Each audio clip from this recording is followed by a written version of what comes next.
When writing up a master's thesis about meditation space within an academic library, Hugh Samson embraced the thematic narrative and excerpt commentary unit. He has also helped me teach this approach in workshops. In this informal video, Hugh shares his story of writing with its challenges and breakthroughs. He points to helpful precedents linked in the description box below, and in closing reflects on the power of the thematic narrative and excerpt commentary unit. Hi everyone, I hope you're all doing very well today. My name is Hugh and I'm a graduate student in the Faculty of Information at the University of Toronto. My research, which occurs under the supervision of Dr. Jenna Hartel, explores the integration of a unique configuration of digital, physical, and textual mindfulness meditation and yoga resources within a learning commons at the University of Toronto. Today, I would like to tell you a little bit about my experience utilizing Emerson, Fretz, and Shaw's thematic narrative approach and the excerpt commentary unit as a means of writing up my thesis findings. Before I dive into specifics, first let me tell you a little bit about my own writing and research background. Prior to entering into information science, I had primarily studied within humanities and professional studies programs. I completed a Bachelor of Arts, a Bachelor of Education, and a Master of Education. I say this so that you understand that when I initiated ethnographic research for my Master of Information thesis, I had some familiarity with social science research methods and writing via a few courses that I had taken, but I had very little real experience implementing these in a rigorous and systematic manner. Really, my ideas and experiences about research and writing were more theoretical than practical, and when I launched into a research project that was of an empirical ethnographic nature, I was actually in for a very rude awakening, which Dr. Hartel can surely attest to, but I really hope that you won't.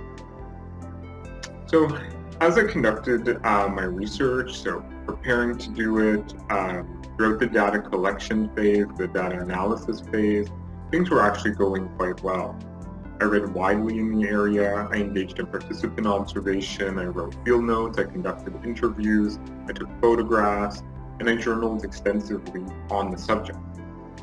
But when it came time to write up my findings, it's like I walked straight into a brick wall. It was one thing for me to personally develop a clear understanding of my subject, both in my mind and in my own writing and for myself. It was another thing altogether to try to communicate my understanding to others. Slowly but surely, however, the ECU model and the thematic narrative approach helped me lay out my findings one paragraph at a time. I learned how to systematically initiate each paragraph with a clear analytic point, provide some orienting information, follow this up with an excerpt from my field notes, and then offer some analytic commentary on the subject. This is, of course, in many ways a general writing approach that I already knew how to do, but what was challenging in this context, I believe, is that I needed to learn how to draw my own field notes and my own writing to construct a narrative of my own devising, rather than depending upon the already constructed narratives of others, which is what I was previously wanted to do in a lot of the papers I wrote. Once I got the hang of it, however, the ECU process actually became very, very simple. As I noted earlier, a clear analytic point, orienting information, an excerpt, and some analysis, ideally linking the excerpt to the literature. These individual paragraphs, or ECUs, in turn become the building blocks for individual thematic sections, which in turn become the building blocks for entire chapters. Once enough of my writing was assembled in an ECU manner, I saw that I could arrange and rearrange these various sections and paragraphs to determine what would make the most sense for an external reader. And finally, when it clicked, it's like I couldn't actually stop. I went from feeling that I had insufficient data that I couldn't possibly pull together into a narrative structure of any kind, to writing a thesis that was twice as long as it should. So now, while I would offer you some additional general tips that it took me a while to wrap my mind around, I will actually refrain from doing so because some of these tips may apply to your particular project and some may not, and potentially lead you astray.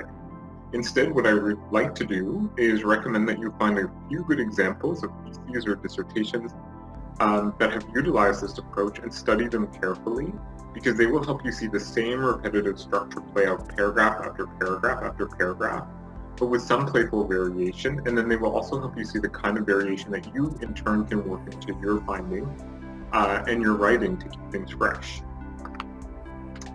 You have met or will meet Haley Saraki today in the video, and her thesis, Spiritual Journal Keeping, an ethnographic study of content, materials, practice, and structure, is brilliant and very helpful to examine.